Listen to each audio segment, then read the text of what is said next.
ونشهد أن لا إله إلا الله وحده لا شريك له الذي لا ند له ولا مثل له ولا مثيل له ولا شبه له ولا شبيه له وهو الواحد الفرد الصمد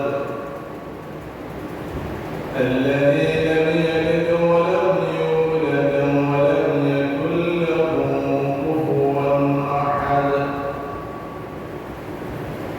ونشهد أن سيدنا وسندنا ونبينا وشفيعنا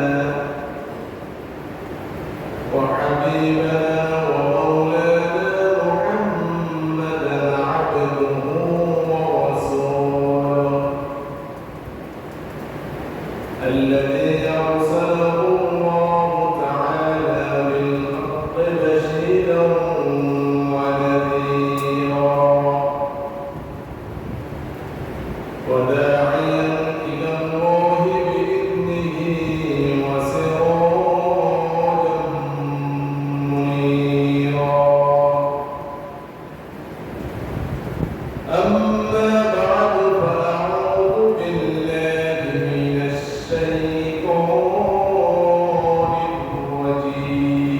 الرجيم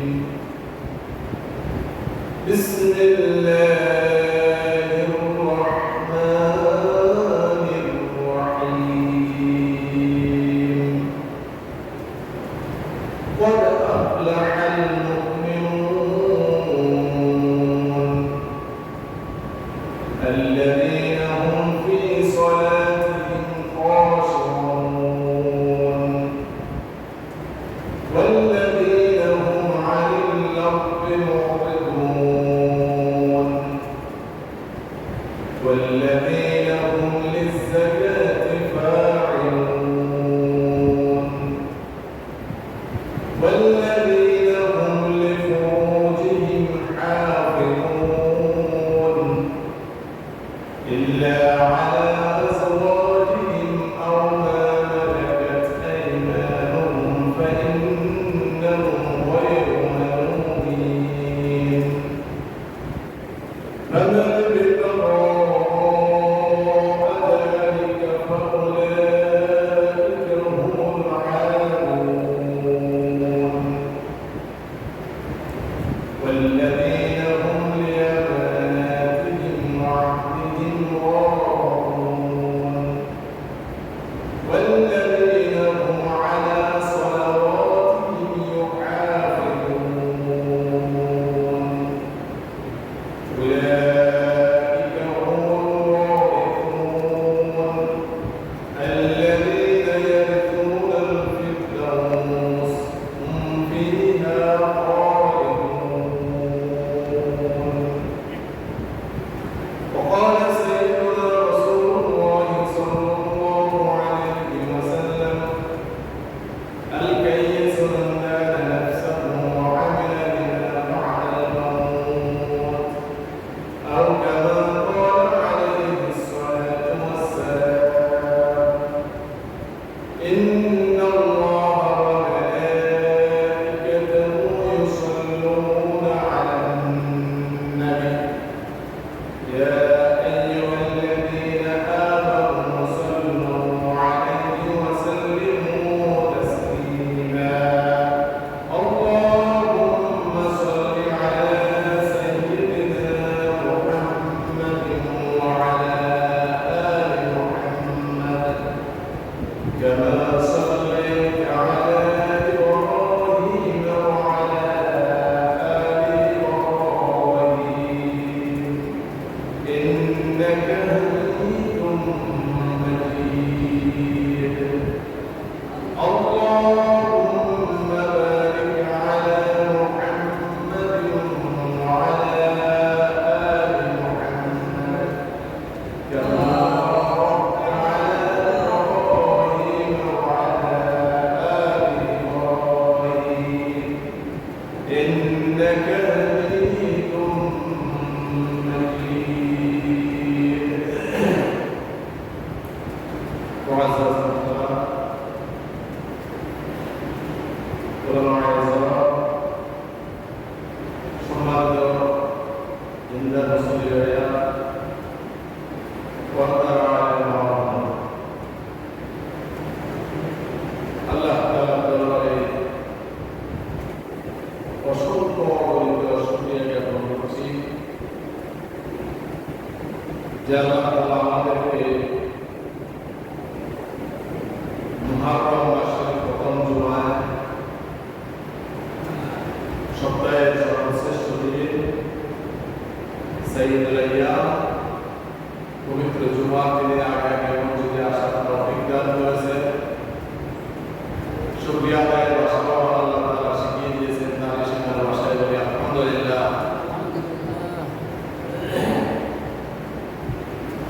যখন গেলেন আল্লাহ বলেন কুলনা মিনহা জামিআ, যে তুমি তো নামবা, তোমরা পর্যন্ত নামবা না, তোমাদের সন্তান সরে কুলনা কিন্তু তোমরা সবাই নেমে যাও, জমা একটা কাজ।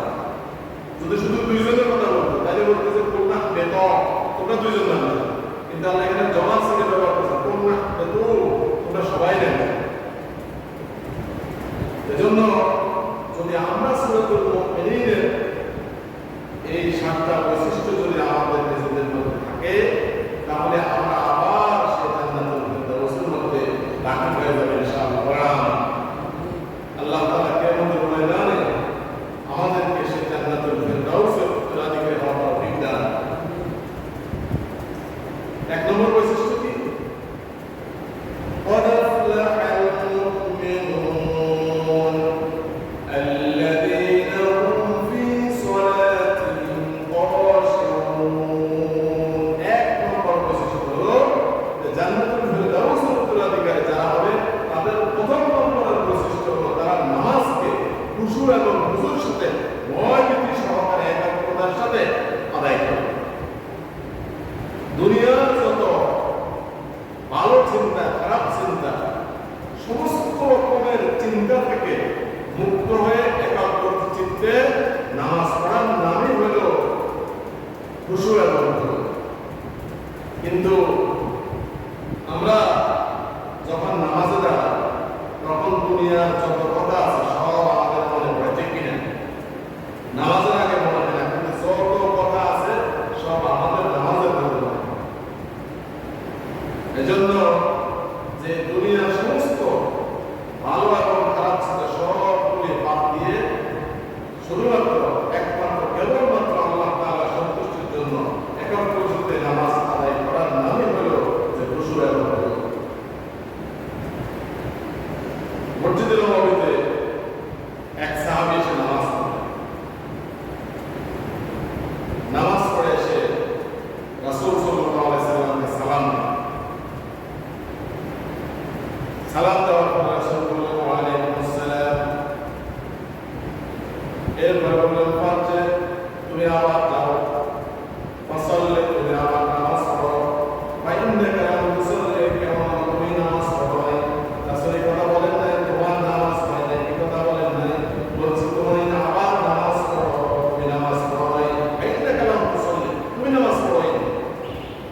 তুমি যে স্টাইলে যে পদ্ধতিতে নামাজ পড়ো এটাকে নামাজ পড়া বলে। লোকটি আবার নামাজ পড়লো, নামাজ পড়ে এসে রাসূল সাল্লাল্লাহু আলাইহি সাল্লামকে আবার সালাম দিল। রাসূল আবার বললেন ফারজে ফাসাল্লি ফা ইন্নাকা লাম তুসাল্লি, তুমি আবার চলে যাও, আবার নামাজ পড়ো, কেন তুমি নামাজ পড়ো নাই।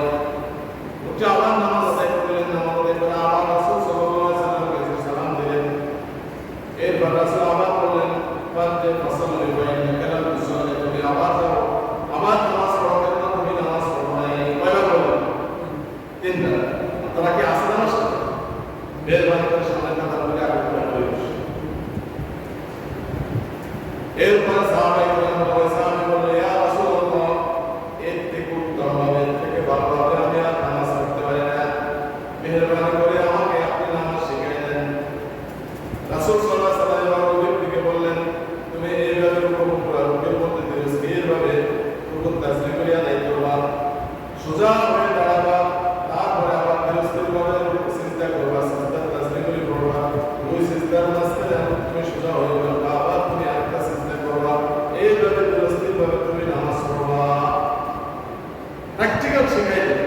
রাসূল প্রথমেই যদি বলতো তোমার নামাজ হয় না, তুমি আসো আমি তোমাকে শেখাই দিই, তাইলে শিখতে হইতো না। লোকটাকে আগে রাসূল এটা বুঝাইছে যে তুমি যে নামাজ পড়তেছো এটা সঠিক পদ্ধতি,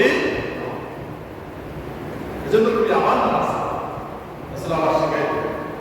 জন্য আমাদের সমাজ, আমাদের মসজিদে কিছু মুসল্লি দেখা যায় যে কত দ্রুত 4 টাকা নামাজ পড়তে মাত্র 2 মিনিট বা 3 মিনিট লাগে। আসলে এরকম মুসল্লি আমরা বেশি হতে পারে, আমরা এরকম মুসল্লি দেখা যায়।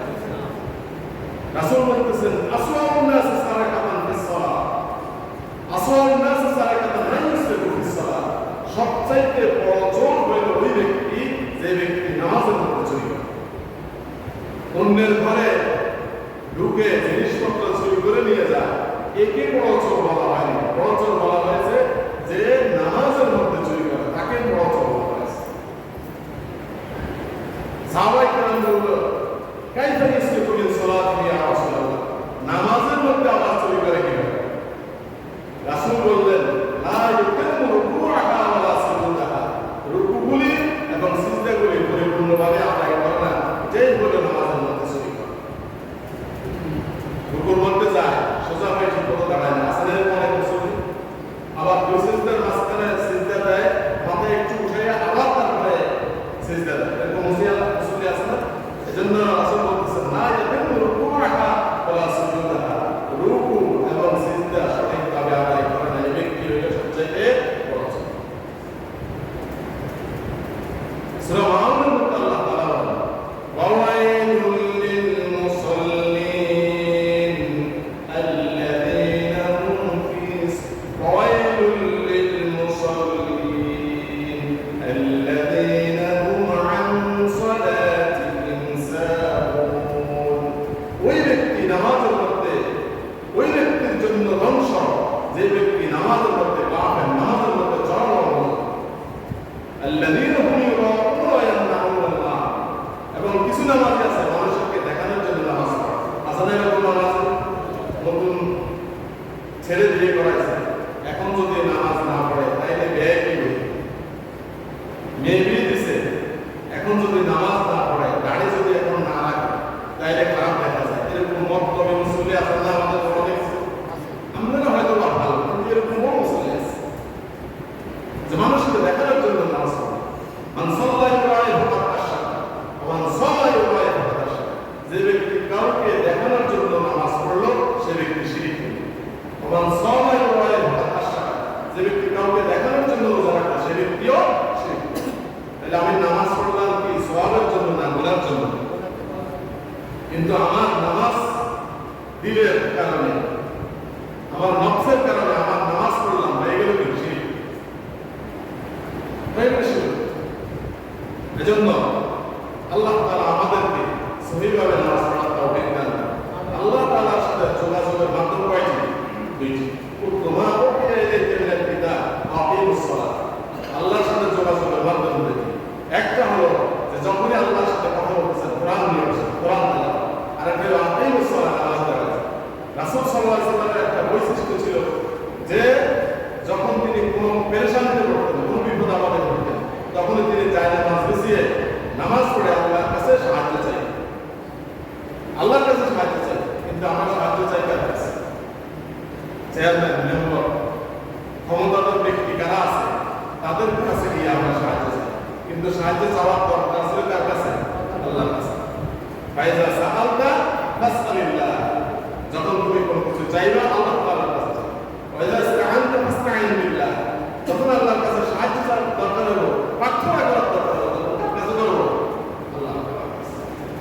এজন্য বান্দা যখন নামাজে দাঁড়িয়ে যায়, বান্দা যখন নামাজে দাঁড়িয়ে যায়, আল্লাহ তাআলা বান্দার সাথে সাথে ওই কথাগুলির উত্তর দেন। বিশ্বাস হয় কিনা? রাসূল বলতেছেন, আমরা যখন নামাজে দাঁড়িয়ে বলি আলহামদুলিল্লাহি রাব্বিল আলামিন, আল্লাহ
কোনো প্রয়োজন হবে, যখনই কোনো হাজত হবে, জরুরত হবে, বিপদ আপদে পড়বেন, কারোর সাথে কোনো যোগাযোগ করার আগে যোগাযোগটা করবেন কার সাথে?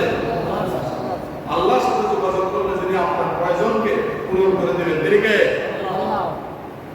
এজন্য প্রয়োজন হলে আমার মাহবুবের দরবারে যায় না।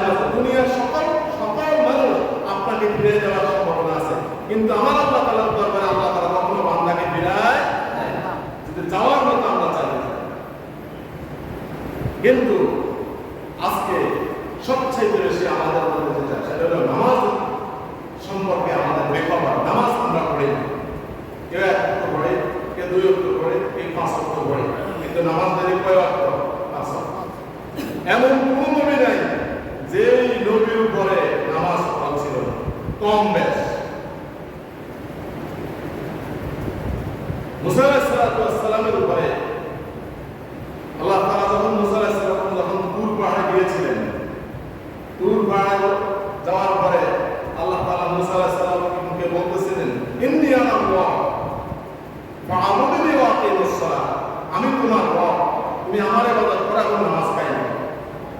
তাহলে মুসা আলাইহিস সালামের উপরে নামাজ আছিল কি আছিল না?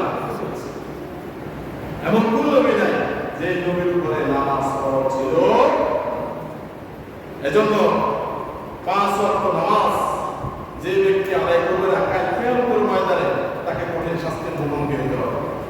কিয়ামতের ময়দানে আল্লাহ তাআলা জাহান্নামীদেরকে বলবেন, মা সালাকাকুম ফি সাকার, কিসে তোমাদেরকে জাহান্নামে নিয়ে আসছে, কেন তোমরা জাহান্নামে আসছো? তারা উত্তরে বলবে, সেদিন সত্য কথা বলবে, ক্বালু লাম নাকু মিনাল মুসাল্লিন ওয়া লাম নাকু নুত'ইমুল মিসকিন, দুনিয়াতে আমরা কি ছিলাম না? নামাজি ছিলাম না, এবং মিসকিনদেরকে আমরা খাওয়াতাম। সেদিন আল্লাহ তাআলার কাছে স্বীকার করবে তার সমস্ত কথা। এজন্য কিয়ামতের ময়দানে যখন আল্লাহ তাআলা সমস্ত কিয়ামত আসরবাসীদেরকে বলবেন, তোমরা সিজদা করো, ইয়াউমা ইয়াকশাফু আন সাকিন ওয়া ইউদআউনা ইলা সুজুদ ফালা তাস্তাতিউন। কিয়ামতের ময়দানে আল্লাহ তাআলা সমস্ত মুসলিমদেরকে, সমস্ত মানুষকে খেতাব করে বলবেন, কিয়ামতের ময়দানে তার যদি পায়ে নড়া দেখায়, নড়া দেখে আল্লাহ তাআলা সমস্ত মানুষদেরকে বলবেন, তোমরা সিজদা করো। দুনিয়াতে যারা 5 ওয়াক্ত নামাজ ঠিকমতো আদায় করেছে, 5 ওয়াক্ত নামাজ সঠিকভাবে সম্পন্ন করেছে, কাল কিয়ামতের ময়দানে আল্লাহ তাআলা বলার সাথে শুধুমাত্র তারাই তাকে সিজদা দিতে পারবে।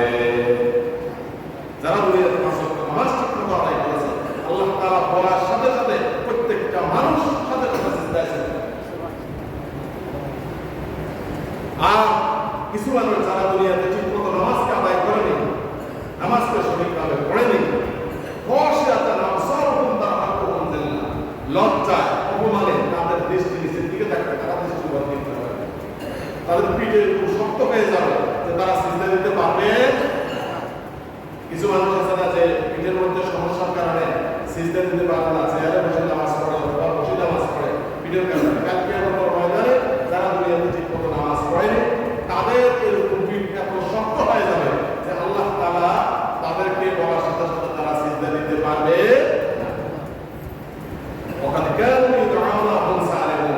অথচ দুনিয়াতে তাদেরকে নামাজের দিকে আহ্বান করা হয়েছে, তাদেরকে বলা হয়েছে, তাদের সুস্থ ছিল, সবল ছিল, কিন্তু তারা আল্লাহ তাআলাকে কি করে না? সিজদা করে। নামাজ এত একটা গুরুত্বপূর্ণ ইবাদত। কাল কিয়ামতের ময়দানে 3 ধাপে মানুষের বিচার হবে। কয় ধাপে? প্রথমে আল্লাহ তাআলা দেখবেন ঈমান আছে কিনা।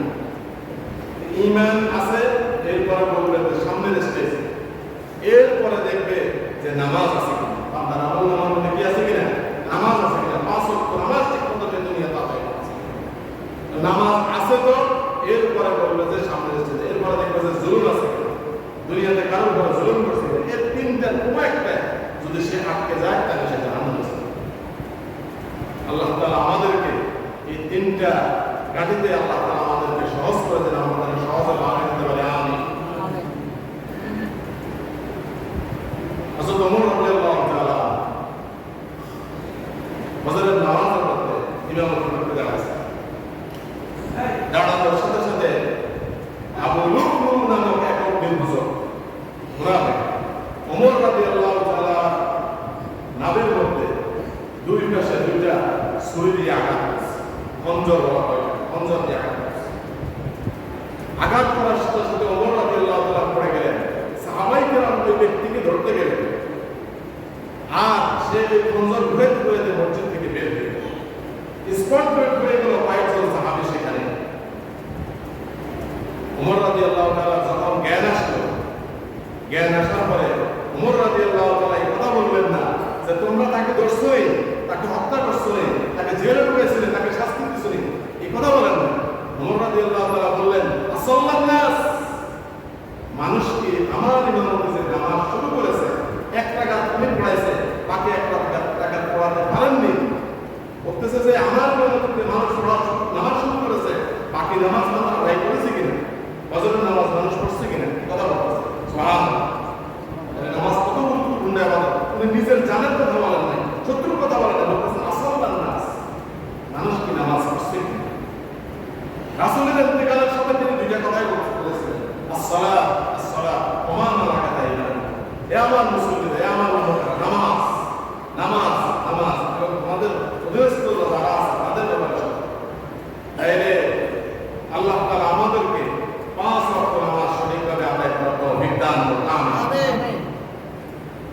জান্নাতুল ফিরদাউসের উত্তরাধিকারী যারা হবে তাদের দ্বিতীয় গুণ হলো কি, ওয়াল্লাযীনা হুম আনিল লাগবি মুরিদুন, যারা অনর্থক কাজ থেকে, অনর্থক কথা থেকে, অপ্রয়োজনীয় অযাচিত বিষয়গুলি থেকে বিরত থাকে, তারাই হবে জান্নাতুল ফিরদাউসের উত্তরাধিকারী।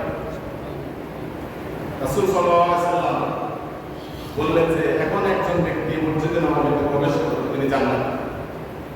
সাহাবায়ে কেরামের পরিস্থিতি ছিল যে রাসূল যখনই কোনো ব্যক্তির ব্যাপারে কোনো ভালো কথা বলতেন, জান্নাতে বলতেন, নেকমল ভালো এরকম বলতেন, তার কাছে সাহাবীরা চলে যেতেন।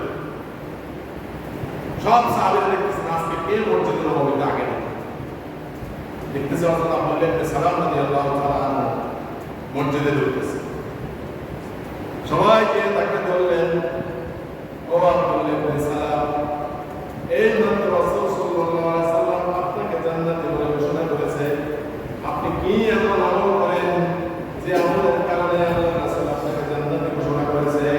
আপনি মেহেরবানি করে আমাদেরকে সে আমলের কথা বলুন। হযরত আব্দুল্লাহ ইবনে সালাম রাদিয়াল্লাহু তাআলা আনহু বললেন, আমি তোমাদের মতোই 5 ওয়াক্ত নামাজ পড়ি, তোমাদের মতোই আমল করি, তোমাদের মতোই আমি নেকামল করে, আমি কোনো কিছু করি না, তবে আমি দুইটা কাজ করি। একটা হলো আমি সালামাতুস সাদর, আমি আমার মনের মধ্যে কখনো কোনো মানুষের ব্যাপারে খারাপ ধারণা পোষণ করি না, একটা কোনো মানুষের ব্যাপারে আমি খারাপ ধারণা পোষণ করি না। আর একটা হলো আমি অপ্রয়োজনীয় অনর্থক কোনো বিষয়ে কোনো কথা বলি না, অনর্থক কথা থেকে আমি বিরত থাকি।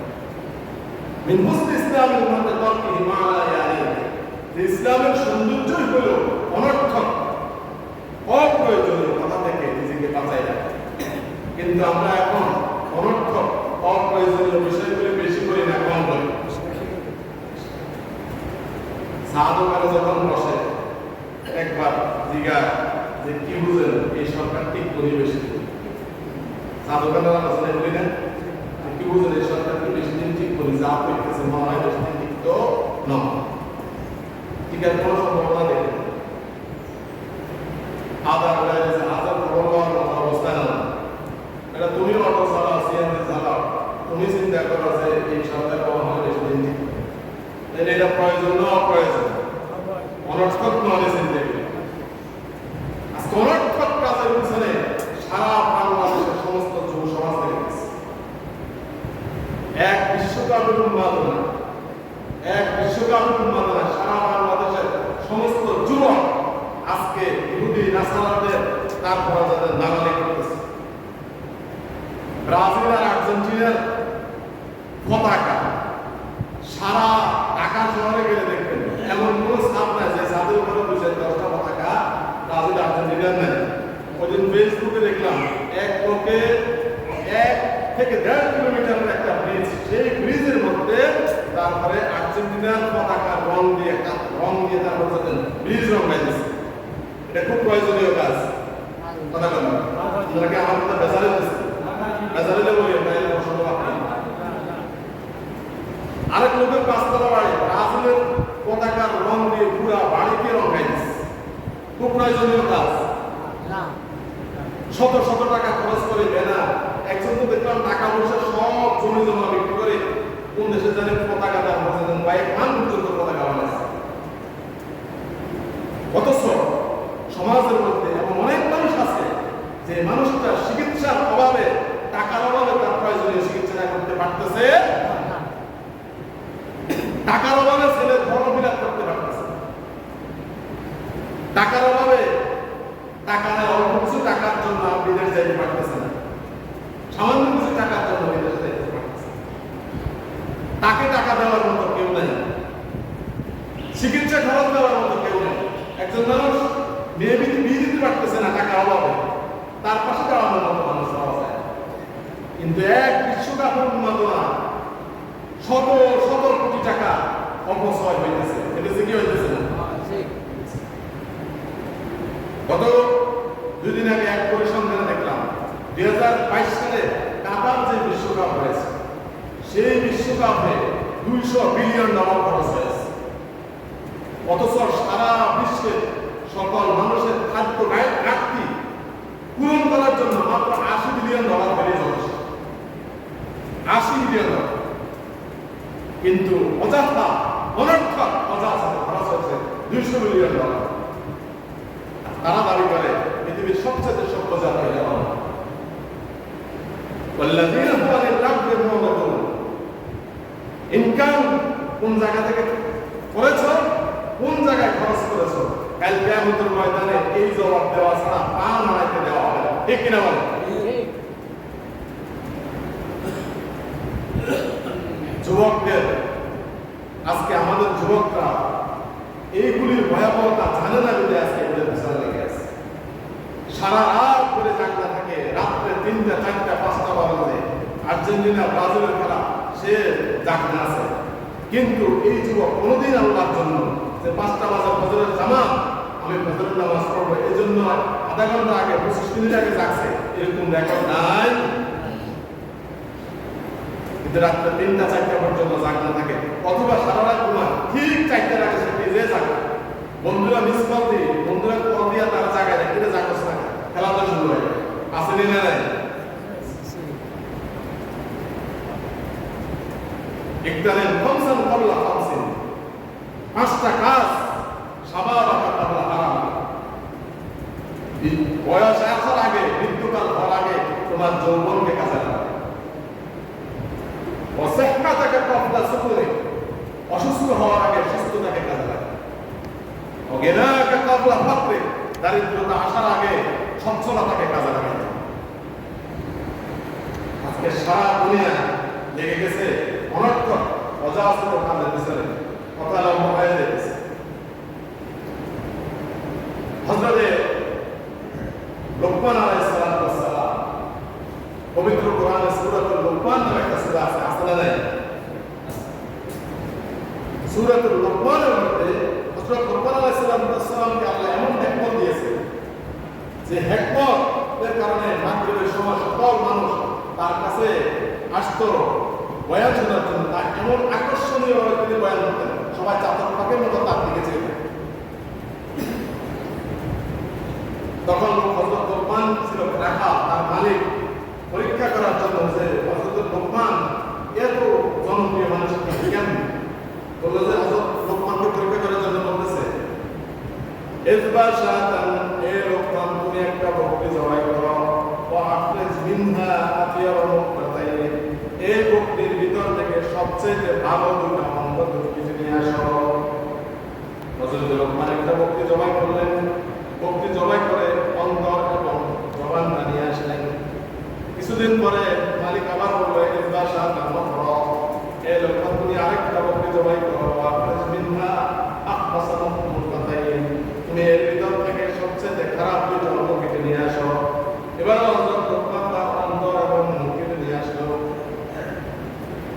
মালিক বললো, ভালো দুটো অঙ্গ কেটে আনতে বললাম, অন্তর কেটে আনলাম, তোমাদের অন্তরকে ধরা দিল, অন্তরকে জানতে বললাম, তাও তুমি একই জিনিস করলাম আপনাকে। হযরত লোকমান বলল, অন্তর যদি ভালো হয় এবং মন যদি ভালো হয় তাহলে পরিমাণও সবার কাছে সমর্পিত হয়। মুখ এবং অন্তর, আমাদের মুখ এবং অন্তর কি নয়? এক নয়। মুখ এবং অন্তর এক নয়। ভারতের নতুন একজন অ্যাম্বাসেডর বাংলাদেশে নিয়ে হয়েছে না? প্রথম দিনে আসে কি বলল, ভারতের 140 কোটি মানুষ, বাংলাদেশের 20 কোটি মানুষ, 160 কোটি মানুষ, আমরা সবাই এক। আমরা সবাই কি এক? ইয়াকুলুনা বিআফওয়াহিহিম মা লাইসা ফি কুলুবিহিম, তারা মুখে যেটা বলে অন্তরে সেটা। যদি আমরা সবাই এক হই তাহলে ভারতের মুসলমানদের আজকে এই অবস্থা কেন? ভারতের মুসলমানদের আজকে তোমরা এই অবস্থা করতেছো কেন? যদি আমরা সবাই এক হই আমাদের অবস্থা এরকম হবে কি হবে না? এরকম হবে। এজন্য অনর্থক অপ্রয়োজনীয় কথা থেকে আল্লাহ তাআলা আমাদেরকে হেফাজত করুন। সবাই বলেন আমিন। 3 নম্বর, জান্নাতুল ফিরদাউস উত্তরাধিকারী যারা হবে তাদের 3 নম্বর গুণ হলো ওয়াল্লাযীনা হুম লিয-যাকাতি ফাঈলুন, তারা যাকাতগুলি যথাযথভাবে আদায় করে। যাকাতগুলি যথাযথভাবে আদায় করে। কিন্তু আমাদের সমাজে যাকাত আদায় হয়, যাকাত যদি আসে 10 লাখ টাকা, 20,000 টাকা আছে না? এরপরে বলে যে অমুকদের যাকাত দেওয়া হবে, সবাই আসে। এরপরে সবাই আসে না, ধাক্কাধাক্কি করে, অনেক মানুষ মারাও গেছে। ময়মনসিংহের একটা ঘটনা ঘটছে। অথচ ফি আমওয়ালিহিম হাক্কুল লিস-সাইল ওয়াল মাহরুম, যাকাত এটা গরিবের হক, এটা আপনার টাকা না। কার টাকা? গরিবের টাকা। আপনার উচিত হলো যাকাতের টাকা গরিবের বাড়িতে তার হাতে নিয়ে দিয়ে আসে, যে ভাই এটা তোমার পাওয়া, আমি তোমাকে দিয়ে দিই। তিনি যাকাত দিয়ে আমাকে দয়া করেছেন, আমি তার উপরে দয়া করি। মানে আতাহুল্লাহু মালান, আল্লাহ তাআলা যাকে সম্পদ দিয়েছে, ফালাম ইউদ্দি যাকাতাহু মুসলা লাহু ইয়াওমাল কিয়ামাতি শুজাআনা, ওই ব্যক্তি যদি যাকাত ঠিকমতো না আদায় করে তাহলে কিয়ামতের ময়দানে তার সমস্ত সমুদায় সম্পদকে একটা সাপে রূপান্তরিত হবে। লাহু যাবিবাতান ইউতাওয়াকুহু ইয়াওমাল কিয়ামা ক্বালা আনা মালুকা ওয়া আনা কানজুকা, ওই সাপ টেকওয়ালা সাপ হবে, তার মাথার উপরে দুটো ফোঁটা হবে, আর তাকে ফোঁটাইতে থাকবে, গলার মধ্যে ঝুলাই দেবে, আর ফোঁটাইতে থাকবে, বলতে থাকবে আনা মালুকা ওয়া আনা কানজুকা, আমি তোমার সেই না যে মাল তুমি দুনিয়াতে কৃপণতা করে, বকিলতা করে তুমি খরচ করো নাই, মানুষকে দাও না, আমি তোমার সেই সম্পদ, আমি তোমার আজকে তোমাকে আমি তোমার সেই সম্পদ বন্ধন করতেছি। তাহলে যারা সম্পদকে মায়া করতেছে, এই সম্পদ কালকে আমাদের ময়দানে সাপ হয়ে তাকে ধ্বংস করবে কি করবে না? আপনারা কি ঘুমাই গেছে? এরপরে যাকাত দিব তো সবচেয়ে উত্তম আমার দেশে যাকাত দেয় গামছা, কাপড় যাকাত দেয়। একবার পরি ধোয়ার পরে সেটা গামছায় করে নিতে হয়, সেটা দ্বিতীয়বার পড়ার সুযোগ থাকে। অথচ আপনার উচিত ছিল তাকে এমন যাকাত দেওয়া যাতে সে কয়েকদিন সাস্টেইন করে, এটা যেন সে দীর্ঘস্থায়ীভাবে করতে পারে। এভাবে দেয় 500, 1000 করে কোনো দিন এভাবে দারিদ্র দূর হবে। আমাদের দেশে যদি প্রতি বছর যাকাত ভিত্তিক অর্থ ব্যবস্থা যদি চালু হইতো আর সুষমভাবে বন্টন হইতো, 5 বছরের মধ্যে আমাদের দেশ থেকে সমস্ত দারিদ্রতা উঠে যেত। ঠিক কিনা বলেন? আল্লাহ তাআলা আমাদেরকে সঠিকভাবে যাকাত আদায় করার তৌফিক দান। জান্নাতুল ফিরদাউসের সময় হয়ে গেছে, কি আরো 2 মিনিট ঠিক করে? জান্নাতুল ফিরদাউস উত্তরাধিকারী যারা হবে তাদের 4 নম্বর গুণ হলো ওয়াল্লাযীনা হুম লিফুরুজিহিম হাফিজুন, তারা তাদের লজ্জাস্থানের হেফাজত করে। লজ্জাস্থানকে যত্রতত্র ব্যবহার করে না। কালকে আমাদের মধ্যে জাহান্নামের মধ্যে এমনিতেই অনেক কষ্ট হবে, তার উপরে জাহান্নামের আরো গন্ধে, হাসরবাসী গন্ধে একেবারে অস্থির হয়ে যাবে। সবাই বুঝে ফেলবে যে তারা দুনিয়াতে ঘরের মধ্যে হালাল স্ত্রী রেখে পরনারীর সাথে যাদের জেনা করেছে তাদের লজ্জাস্থান থেকে তারপর যাদের দুর্গন্ধ বের হবে, লজ্জাস্থান থেকে দুর্গন্ধ বের হবে। আল্লাহ তাআলা বলতেছেন লা তাকরাবু জিনা, জিনা করা তো থাক দূরের কথা, তোমরা জিনার ধারে কাছেও যেও, জিনার ধারে কাছেও যেও। লা ইয়াজনি যানি হিনা ইয়াজনি ওয়া হুয়া মুমিন, যে ব্যক্তি যখন জিনা করে এই ব্যক্তি তখন ঈমানদার থাকে, তখন তার সাথে ঈমান থাকে। আল্লাহ না করে জিনা অবস্থা যদি এই ব্যক্তি মৃত্যু হয়ে যায়, এই ব্যক্তি ঈমানদার হয়ে মারা যাবে নাকি কাফের অবস্থা? মৃত্যু থেকে এবং অবস্থা থেকে আমাদেরকে আল্লাহ তাআলা হেফাজত করুন। জেনারেল অফিসার আজকে দেশের মধ্যে এমনভাবে রেডিও টেলিভিশন পশ্চিমা বিশ্বে আজকে এই যে ফুটবল বিশ্বকাপ উপলক্ষে পত্রিকায় দেখলাম তারা জন্ম বিরোধীকরণ ফি 8 লক্ষ না 9 লক্ষ এটা শুধু মানুষের মাঝে বিতরণ করছে। কারণ জেনা ব্যভিচার কত বেশি হবে সারা বিশ্বের মধ্যে সমস্ত মানুষগুলি সেখানে যাবে আর জেনা ব্যভিচার হবে জন্ম বিরোধী করার জন্য তাদের যে সমস্ত ইনস্ট্রুমেন্টগুলি সেগুলো মানুষের মাঝে ফ্রি বিতরণ করছে। মানে জেনাকে তারপরে যাদের মুক্ত করে দিচ্ছে। জেনার বিষয়ে আল্লাহ তাআলা কেন এত কঠোর? কারণ জেনার কারণে জেনা ব্যভিচারের কারণে মানব সভ্যতা হুমকির মুখে পড়ে কি পড়ে না।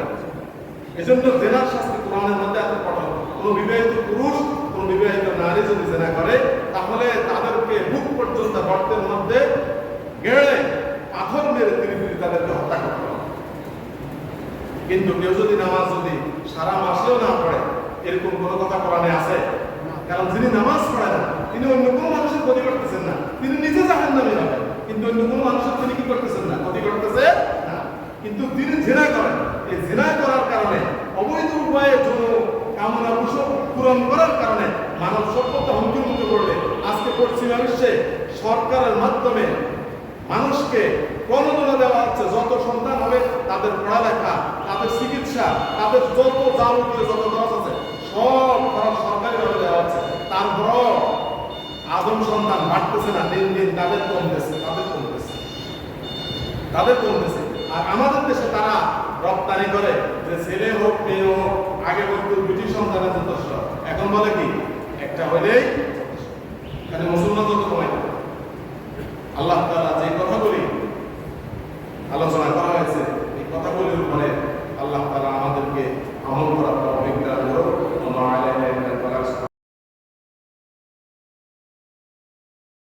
আলহামদুলিল্লাহ الذي شرفنا وشرف مع الإنسان وفضله على جميع الحيوان بنعمة النطق والبيان والصلاة والسلام على سيد الأمم محمد رسول الله صلى الله عليه وسلم وعلى آله وأصحابه وبارك وسلم.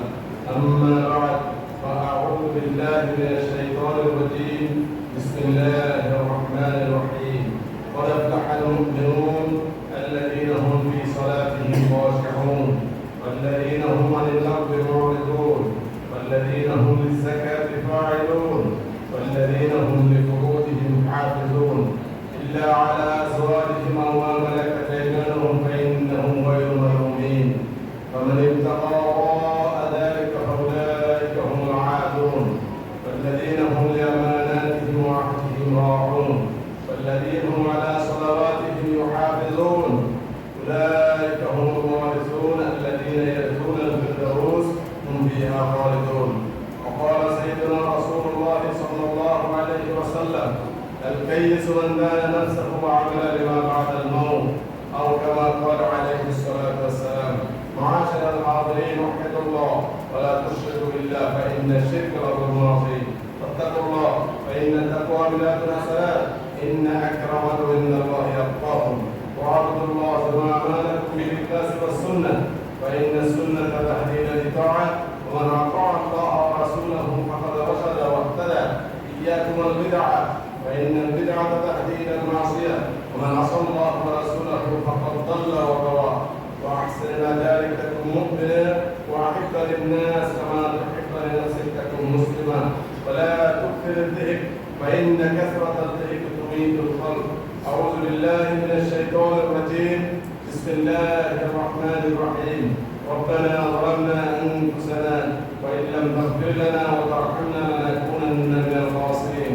بارك الله لنا ولكم في القرآن العظيم ونفعنا وإياكم بالآيات والذكر الحكيم. أقول قولي هذا أستغفر الله لي ولكم ولسائر المسلمين إنه هو الغفور الرحيم. الحمد لله نحمده ونستعينه ونستغفره ونؤمن به ونتوكل عليه ونعوذ بالله من شرور أنفسنا ومن سيئات أعمالنا. من يهد الله فلا مضل له ومن يضلل فلا هادي له. ونشهد أن لا إله إلا الله وحده لا شريك له ونشهد أن سيدنا وسندنا ونبينا وشفيعنا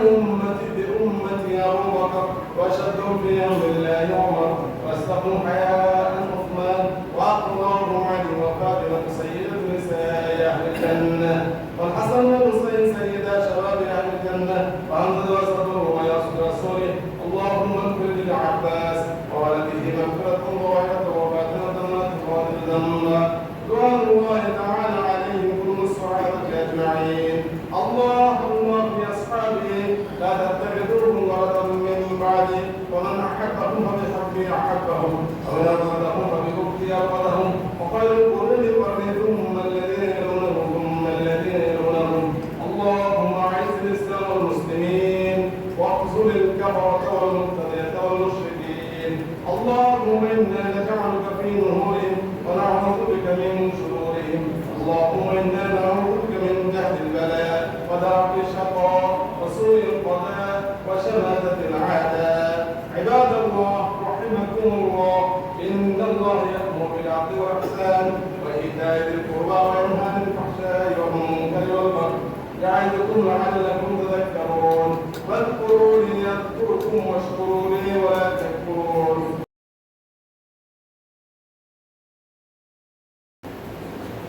الله أكبر الحمد لله رب العالمين الرحمن الرحيم مالك يوم الدين إياك نعبد وإياك نستعين اهدنا الصراط المستقيم صراط الذين أنعمت عليهم غير المكتوب عليهم ولا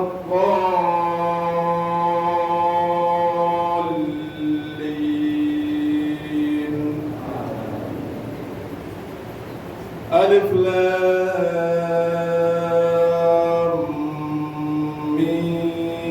ميم ذلك الكتاب لا ريب فيه هدى للمتقين الذين يؤمنون بالغيب ويقيمون الصلاة ومما رزقناهم ينفقون والذين يؤمنون بما أنزل إليك وما أنزل من قبلك وبالآخرة هم يوقنون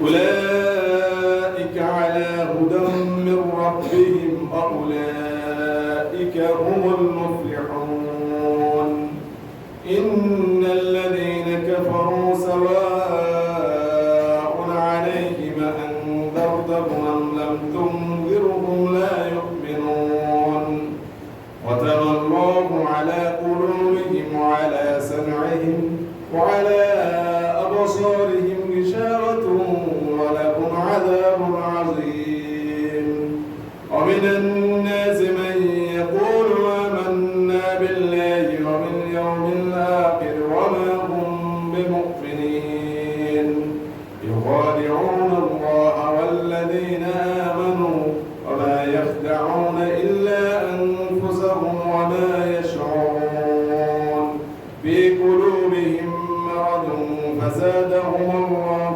مرضا ولهم عذاب أليم بما كانوا يكذبون الله أكبر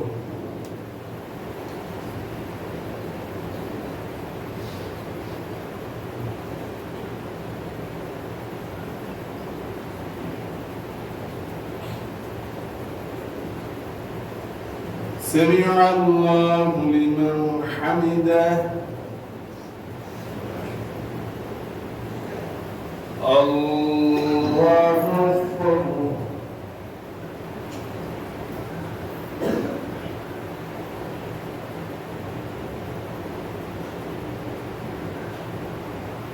الله أكبر الله أكبر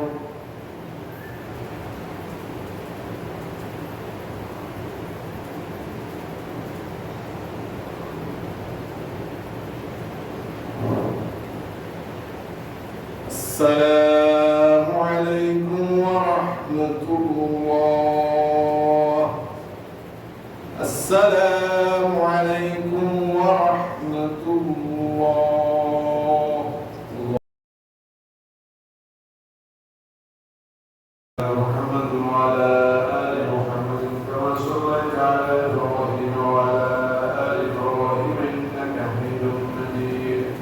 اللهم بارك على محمد وعلى آل محمد كما باركت على إبراهيم وعلى آل إبراهيم إنك حميد مجيد. اللهم إنا نجعلك في نورهم ونعوذ بك من شرورهم. اللهم اغفر لنا قبل الموت وارحمنا عند الموت ولا تعذبنا في القبر بعد الموت ولا تحاسبنا إلى يوم القيامة إنك لا تخلف الميعاد.